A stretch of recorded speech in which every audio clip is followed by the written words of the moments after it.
Hello students.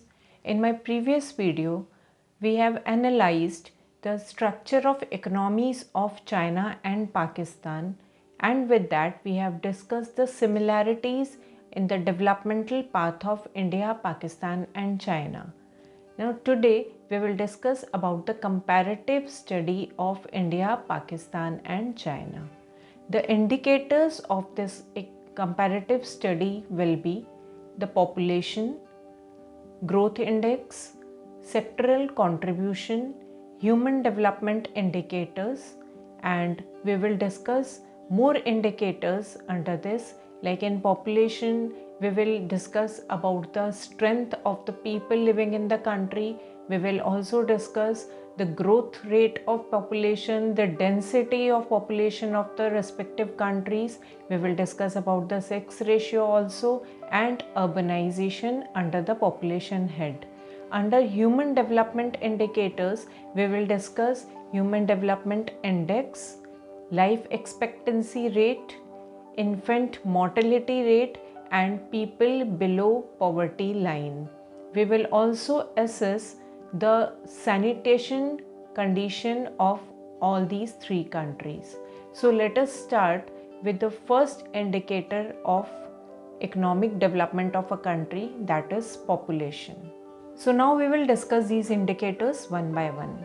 First is the population. Under this head, we will discuss first the strength of the people residing in the country. First is the estimated population. India's population is approximately 1.3 billions. China's population is 1.4 billions and population of Pakistan is 220 millions. So China is the most populous country. India is second most populated country and Pakistan's population is very less as compared to India and China. Second indicator is growth rate of population. India's growth rate of population is 0.99%, China's growth rate of population is 0.39% and Pakistan's growth rate of population is highest, that is 2%.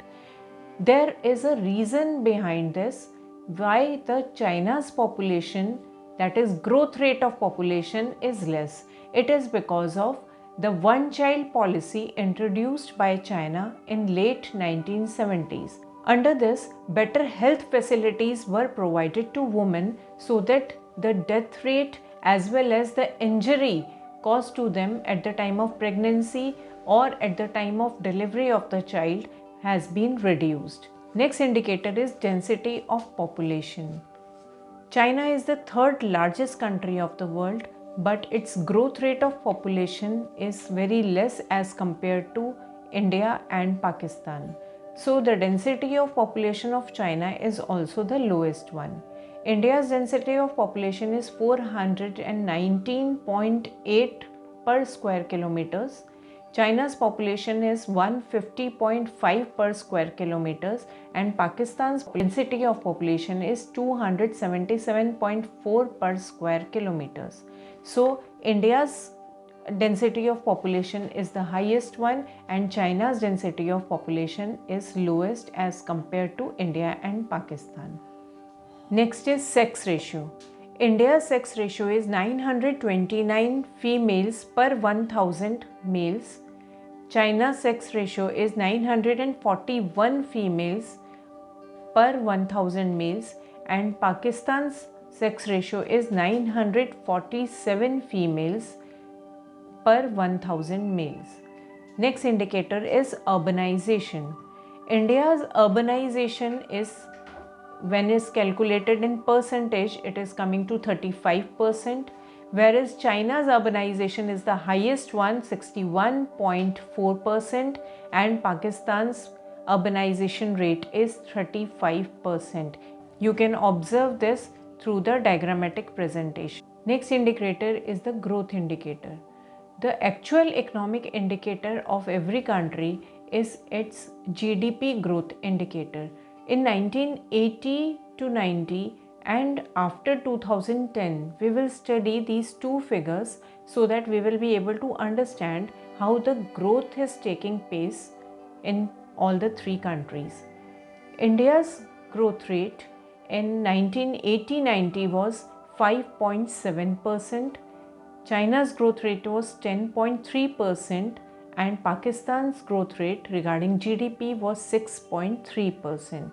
But in 2010 to 2015, the survey has been again done, and according to it, the growth rate in GDP for India is 6.7%, China's growth rate regarding GDP is 7.9%, and Pakistan's growth rate is 4%. So there is drastic fall in China's growth rate. Pakistan growth rate is also decreasing, but we can see that India's growth rate has recorded an increase from 5.7% to 6.7%, which is very important. The next indicator is sectoral contribution. Under sectoral contribution, we will include three sectors of the economy: primary sector, which means the agricultural part; secondary sector, which means the industrial part; and tertiary sector, that is the service part. So sectoral contribution for the agriculture, that is the primary sector first. For primary sector, the contribution of primary sector towards the sectoral contribution in the GDP of the country is, for India, it is 17%. That is 17% of the agricultural industries are contributing towards the GDP. For China, it is 9%, and for Pakistan, 25%. Now, when we talk about China, we are observing the fact that the figure is very less. The figure is less here because 80% of the population of China in 1980 was dependent on the agricultural sector, but only 10% land was eligible for the cultivation. This is the reason the people were encouraged to move towards the industrialization. So we will notice that the secondary sector is contributing more towards the GDP growth in China. Next is the industry, that is the secondary sector. Under this, we will observe that China's figure is highest regarding the contribution towards GDP from the secondary sector. India's contribution is 30%, China's contribution is 43%, and Pakistan's contribution is 21%. Next is the service sector, that is the tertiary sector.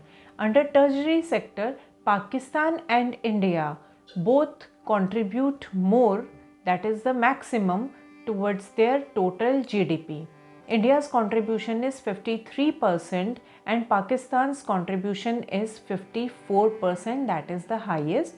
China's contribution is 48% under this. Next important and last indicator is human development indicator, under which we will study various subheadings. First is Human Development Index.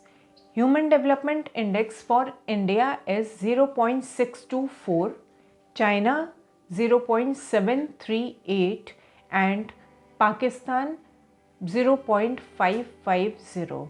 Human Development Index is a very complex kind of data which includes lot of things and many other analysis, so that this concrete percentage or the concrete value is coming.